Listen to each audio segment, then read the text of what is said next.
ఎంతసేపు పట్టుకోవాలి మా ఇట్లా మరి లోపల మంట కింద ఉంటే ఇది షీడు మన పెద్ద తోట కాదా? ఇగో ఇలా చూడు ఎట్లా షీడు మొత్తం లోపల ఇట గడ్డి ఉంది మొత్తం.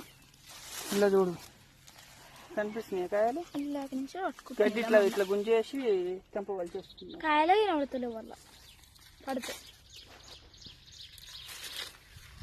మరి మీరందరూ ఏం పనులు చేస్తారో కామెంట్ చేయండి. మేమైతే నిమ్మకాయలు తెంపుతున్నాం. చాలా ఎంత జూన్ లాస్ట్ జూలై లాస్ట్ దానికుంటాయి. జూన్ జూలై దానికి వెళ్తాయి కాయలు అయితే మాకు. అప్పుడప్పుడు అయితేనేమో మార్చిలోనే స్టార్ట్ చేసేది కాబట్టి దబ్బున అయిపోయేది. ఇప్పుడేమో ఏందో మేల దగ్గర మేల స్టార్ట్ చేసినాం. అందుకే మా కాయలు అయితే అయిపోలేదు. మరి మీరందరూ ఏం చేస్తుంటో కామెంట్ చేయండి. బాయ్ మరి. మొత్తం కాలు ఇప్పుడు అప్పుడు ఎంత ఉండే?